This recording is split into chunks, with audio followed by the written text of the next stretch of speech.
Praise the lord. ప్రభు అయిన యేసు క్రీస్తు నామంలో మీ అందరికీ మా హోసన్నా మినిస్ట్రీస్ తరపున హృదయపూర్వకమైన వందనాలు తెలియపరుస్తున్నాను. ప్రభు మిమ్మల్ని ఆశీర్వదించి దీవించునుగాక. ప్రియులారా, పరిశుద్ధ గ్రంథంలో ఈ పూట సమూయేలు రాసిన మొదటి గ్రంథం 2వ అధ్యాయం 3వ వాక్యాన్ని నేను చదువుతున్నాను. యెహోవా అనంత జ్ఞానియగు దేవుడు, ఆయనే క్రియలను పరీక్షించువాడు. చూడండి, వాక్య భాగంలో మన ప్రభువు ఎవరు అనంటే ఆయన క్రియలను పరీక్షించువాడు. మన కదలికలు, మన ఆలోచనలు సమస్తం కూడా ఆయన పరీక్షిస్తాడు. పరీక్షిస్తాడు అంటే చూడడం అని కాదండి. ఎక్కడికి వెళుతున్నాడు, ఎక్కడి నుంచి వస్తున్నాడు, ఏం చేస్తున్నాడు అని మాత్రమే కాదు, మనం ఏ పని చేయడానికి పూనుకుంటున్నాము అని అంతరింద్రియములను ఆయన పరిశీలించువాడు, పరీక్షించువాడు. చూడండి, 26వ కీర్తన 2వ చరణంలో కూడా మనం చదువుతాము, నన్ను పరిశీలించుము, నన్ను పరీక్షించుము, నా అంతరింద్రియములను, నా హృదయమును పరిశోధించుము. ప్రియులారా, చూడండి, మన అంతరంగాన్ని, మన హృదయాన్ని ఆయన పరిశీలిస్తాడు, పరీక్షిస్తాడు. అన్నప్పుడు ప్రతి వ్యక్తికి ఒక పరీక్ష ఉంది అనేది ఈ వాక్యంలో మనం గ్రహించాలి. పరీక్షించుము అంటే ఏంటి? ఒక పరీక్ష మనకు కలుగుతుంది.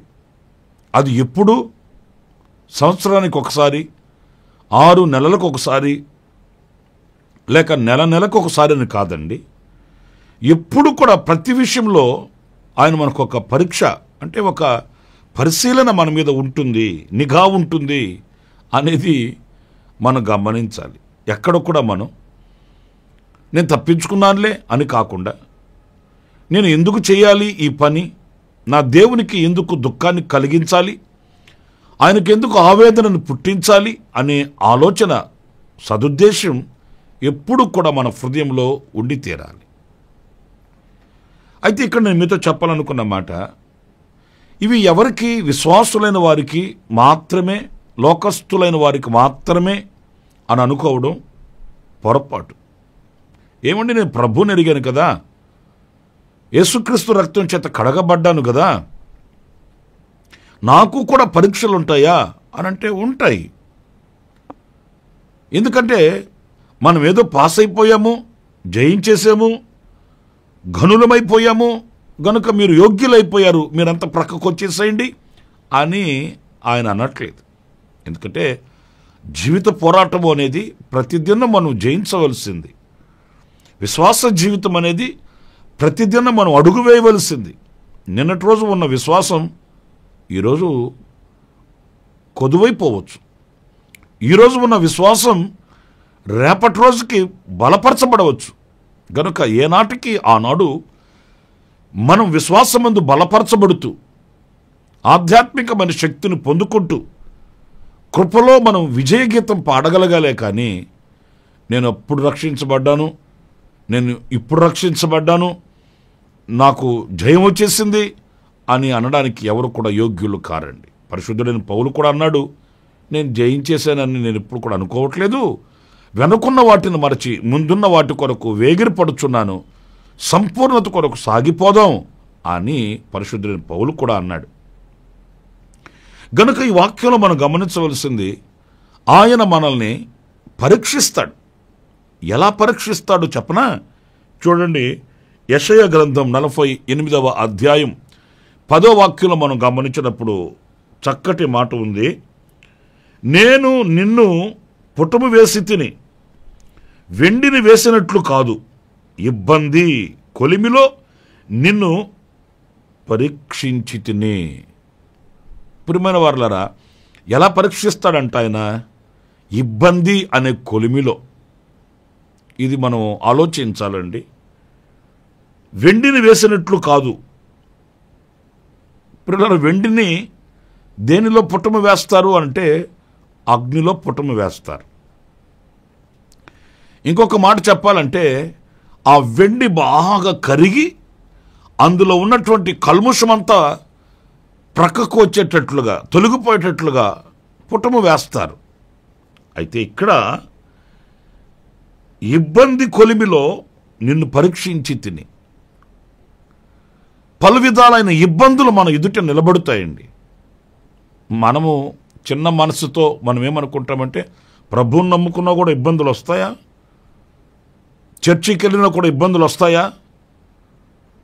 మనం పాటలు పాడుతున్నా, వాక్యం చదువుతున్నా, కానుకలు ఇస్తున్నా కూడా ఇబ్బందులు వస్తాయా?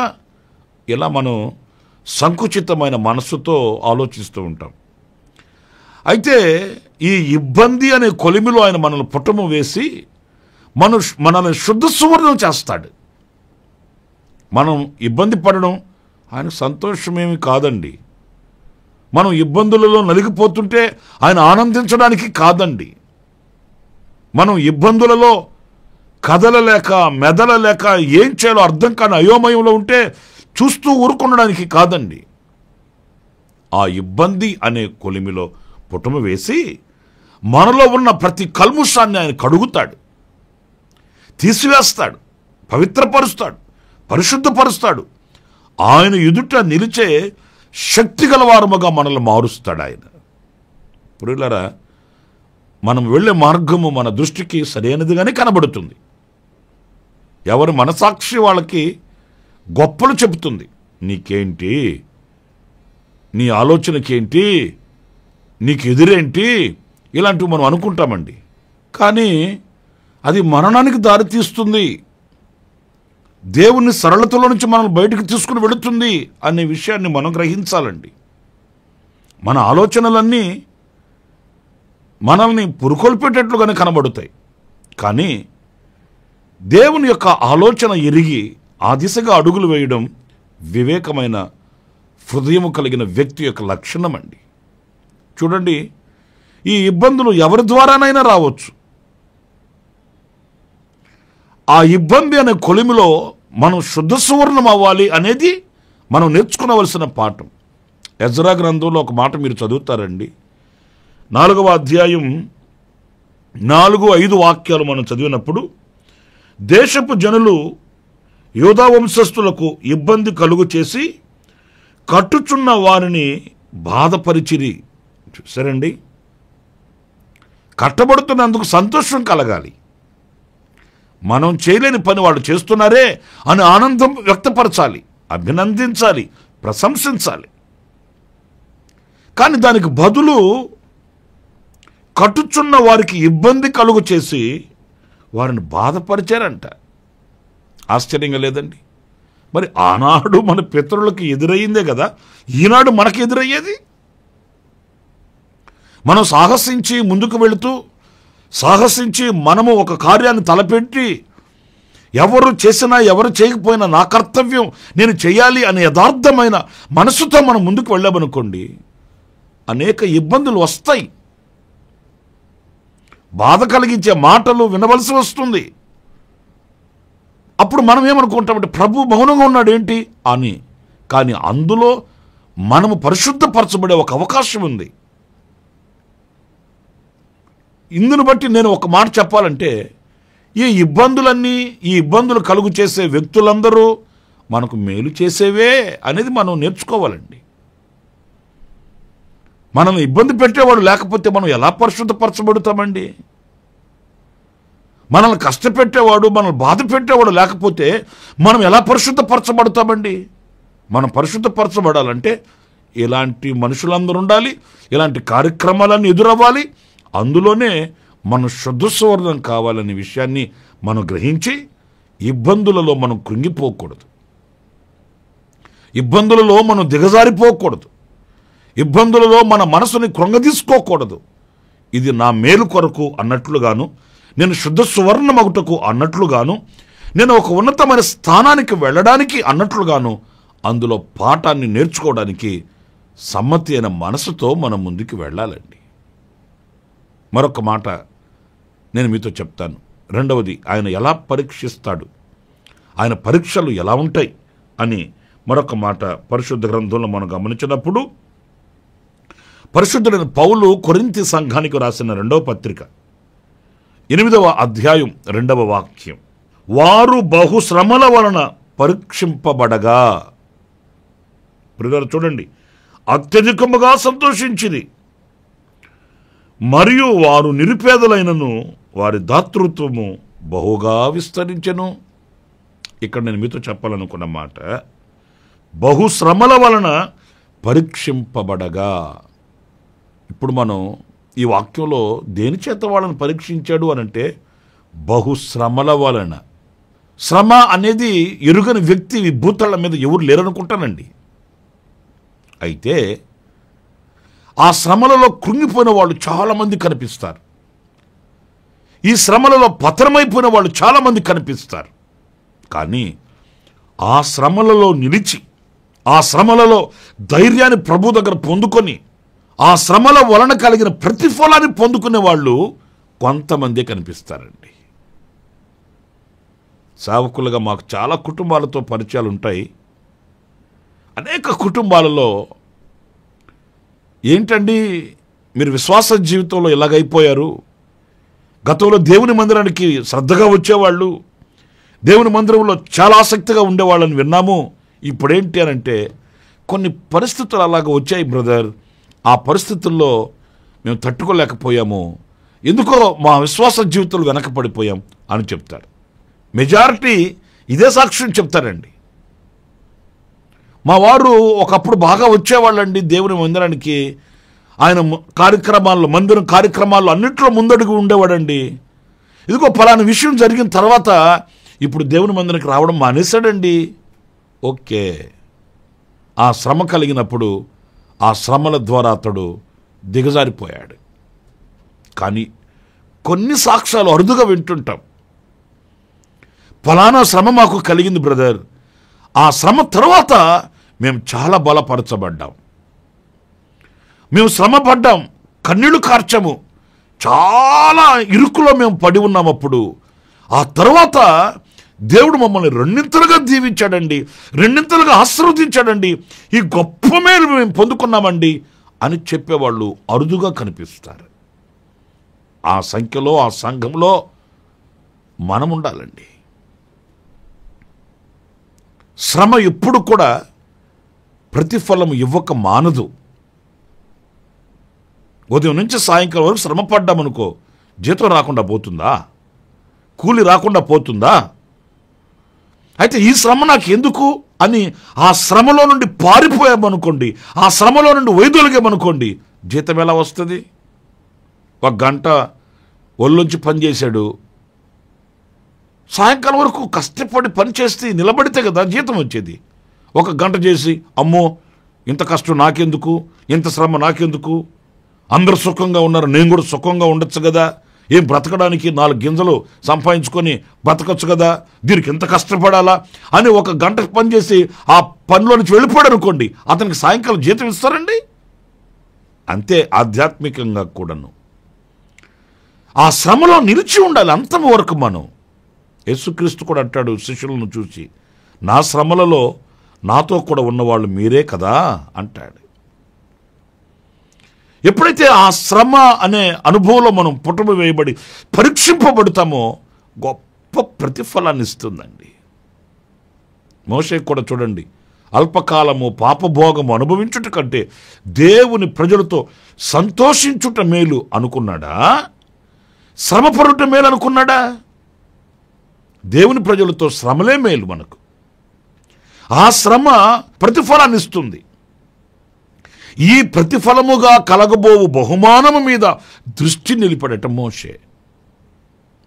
మరి ఈరోజు మనం ఎందుకు శ్రమలకు భయపడిపోతున్నాం, శ్రమలకి కలవరపడిపోతున్నాము. గనుక నా ప్రియ సహోదరులారా, శ్రమ కలిగినప్పుడు ఆయన మనల్ని విడిచిపెట్టడు, మనమే ఆయన విడిచిపెట్టి పారిపోతున్నాం. తల్లి అయిన హన్నా చక్కటి మాట, సమూయేలు రాసిన మొదటి గ్రంథం 1వ అధ్యాయం 11వ వాక్యంలో చక్కటి మాట అండి. సైన్యములకు అధిపతియగు యెహోవా, నీ సేవకురాలనైన నాకు కలిగి ఉన్న శ్రమను చూశారండి. ఆయన చూడకుండా ఏమీ లేడు. మన శ్రమ ఆయనకి తెలుసు. ఆయన ఆశీర్వదించే ఆశీర్వాదం ఒక గొప్ప ఘనతను తీసుకుని వస్తుంది. హన్నా పెనిన్న, మరి హన్నాకి ఎన్ని శ్రమలు వచ్చాయి? ఒక్క మాట నేను మీతో చెప్తాను. 10 దినములు ఆమె శ్రమ పడింది. ఎలాంటి కుమారుని కనింది? ఒక ప్రవక్తకి జన్మనిచ్చిందండి. మరి ఆమె తోడుకోడలు ఆమెని వేధించింది, బాధించింది, శ్రమ పెట్టింది కదా. ఆమెకి ఎంతమంది పిల్లలు పుట్టారు? వాళ్ళు ఎక్కడ చరిత్రలో కనిపిస్తారు మనకు? ఈమెను వేధించి, బాధించి, హింసించి శ్రమ పెట్టిన ఆవిడ ఉంది కదా, ఆమెకి పిల్లలు కలిగారు కదా. ఈమె కంటే ముందు ఆమెకి పిల్లలు కలిగారు కదా. మరి వాళ్ళు ఎక్కడా? వాళ్ళ చరిత్ర ఎక్కడండి? 10 దినాలు శ్రమకు ఓర్చుకుంది. ఒక ప్రవక్తకు జన్మనిచ్చింది. సాక్షాత్తు దేవునితో మాట్లాడగలిగిన ఒక వ్యక్తిని ఆమె జన్మనిచ్చింది. అలాంటి ప్రవక్తకి ఎప్పుడు కూడా మన శ్రమ వ్యర్థం కాదండి. ఒకవేళ 4 దినాలు 10 దినాలు మనకు శ్రమ కలగవచ్చు. ఆ శ్రమ ఎలాంటిది అంటే అది ఒక పరీక్ష. మనకు శ్రమల ద్వారా ఆయన మనల్ని పరీక్షిస్తాడు. ఆ పరీక్షలో మనకు ప్రమోషన్ ఇస్తాడు. అంతేగాని మనం ఆ శ్రమలను చూచి పారిపోకూడదు, దిగజారిపోకూడదు, కృంగిపోకూడదండి. ఇంకొక మాట కూడా నేను మీకు జ్ఞాపకం చేయనా?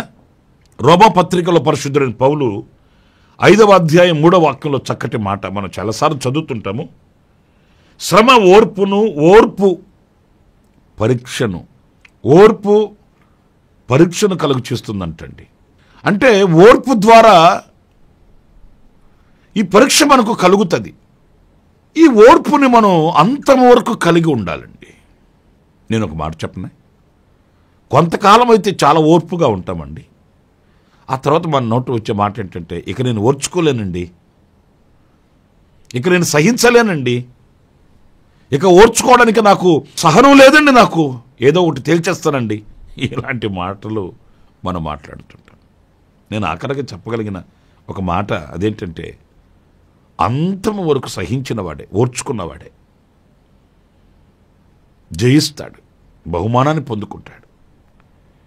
దేవుడు నీ ఓర్పుకి ఒక పరీక్ష పెడతాడు. చూద్దాం ఎంతవరకు ఓర్చుకోగలుగుతారో. ఓర్చుకోలేనంతగా ఆయన మనం పరీక్షించడు. దేవుడు కూడా ఓర్చుకోలేనంతగా మనల్ని హింసించడు, శ్రమ పెట్టడు. ఆ ఓర్పుకి ఒక పరిధి ఉంటుంది. మనం ఓర్చుకోగలిగినంతే ఆయన మనల్ని పరీక్షిస్తాడు. ఆ ఓర్పుని మనం పోగొట్టుకోకూడదు. ఓర్పు ద్రోహ కార్యాలు జరగకుండా చూస్తుందంటండి. మరి ఈ రోజున నేను ఓర్చుకోలేను అనే మాట మన నోట రాకూడదండి. నేను ఓర్చుకోలేను అనే మనస్తత్వం మనకు కలగకూడదండి. ఆ ఓర్పు కొరకై, ఆ సహనము కొరకై మనం ప్రార్థన చేసుకోవాలి. ఆ కృప కొరకు మనం వేడుకోవాలి. అంతం వరకు ఓర్పు కలిగిన వారమై ఉండాలి. ఆ గొప్ప బహుమానానికి మనం పాత్రులము, యోగ్యులము కావాలి. అలాంటి కృప దేవుడు మనందరికీ అనుగ్రహించునుగాక. ప్రియులారా, ఎలాంటి శ్రమలే కలిగిన, ఎలాంటి ఇబ్బందులే కలిగిన, ఎలాంటి పరిస్థితులలోనైనా మన ఓర్పు కలిగి ఆ పరీక్షలో మనం జయాన్ని పొందాలి. గనుక ఏ పరిస్థితుల్లో కంగారు పడద్దు, అలజడి పాలవద్దు. ధైర్యంగా ప్రభు చేతిని పట్టుకోండి. నా దేవుని కటాక్షం మీకు కలుగునుగాక. తలలు వంచండి, చిన్న ప్రార్థన చేస్తాను. జీవాధిపతి అయిన ప్రభువా, మీకు వందనాలు. మీరు గొప్ప దేవుడవు, మహోన్నతుడవు నాయన. మీరు మమ్మల్ని పరిశీలించి పరీక్షించే దేవుడవు. దేని చేత పరీక్షిస్తావు అనేది లేఖనాల్లో మేము తెలుసుకుంటూ వచ్చాము. నా తండ్రి, ఆపదల వలన, శ్రమల వలన, ఓర్పు వలన మాకు పరీక్ష కలుగుతుంది. ఈ పరీక్షలో మేము కుడికైనను ఎడమకైనను తొలగక అంతము వరకు ఓర్పు కలిగి, సహనము కలిగి మీ చేతిని పట్టుకుని నడుస్తూ మేము బహుమానమును పొందుకొనుటకు కావలసిన కృపను సమృద్ధిగా మీరు మాకు అనుగ్రహించి నడిపించమని మమ్మల్ని ఒక్కొక్కరిని మీ చేతులకు సమర్పించుకుంటూ, పరీక్షలలో, శోధనలలో కన్నీళ్లు కారుస్తూ సహాయం కొరకు వేచి ఉన్న నీ ప్రజలకు తగు కృప ప్రసాదించమని యేసు నామములో ప్రార్థించి వేడుకొనుచున్నాను తండ్రి. ఆమేన్. ఆమేన్. ప్రభు మిమ్మల్ని ఆశీర్వదించి దీవించునుగాక. జన్మదిన శుభవేడుకను జరుపుకుంటున్న వారలరా, నా దేవుని సన్నిధి ఈ సంవత్సరం అంతా మీకు తోడే ఉండుగాక. అలాగే ఎవరైనా ఇబ్బందుల కొలిమిలో, ఆపదలలో ఉన్నారా, నా దేవుని యొక్క బహుమానం, నా దేవుని యొక్క ప్రతిఫలం నా దేవుడు మీకు ఇవ్వక మానడు. ధైర్యంగా నిలిచి ఉండండి. నా దేవుని కటాక్షం మీకు కలుగుగాక. ఆమేన్. ప్రతి దినము ఈ అనుదిన కృపాను సందేశాల కొరకు, ఇంకా మరిన్ని ఆత్మ సంబంధమైన సందేశాల కొరకు ఈ మా యూట్యూబ్ ఛానల్ ని సబ్స్క్రైబ్ చేసుకోండి. Pastor Ramesh, ministries.